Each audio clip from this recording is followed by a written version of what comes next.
That's me.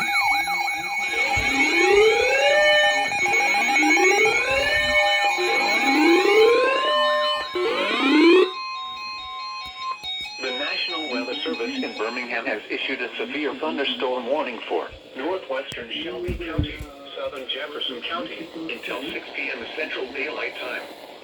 At 5:20 p.m. Central Daylight Time, severe thunderstorms were located along the line extending from Minor to Hueytown to near Concord, moving east at 30 miles per hour.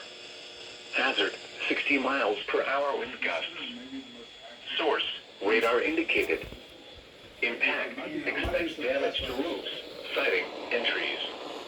Locations impacted include Birmingham, Hoover, Vestavia Hills, Bessemer, Homewood, Pelham, Mountain Brook, Helena, Hueytown, Irondale, Leeds, Fairfield, Chelsea, Pleasant Grove, Midfield, Adamsville, Brighton, Indian Springs Village, Lipscomb, and Sylvan Springs.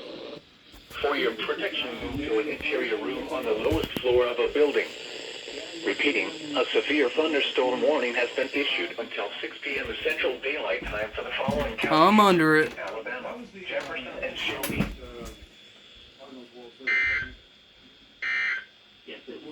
Was that the year that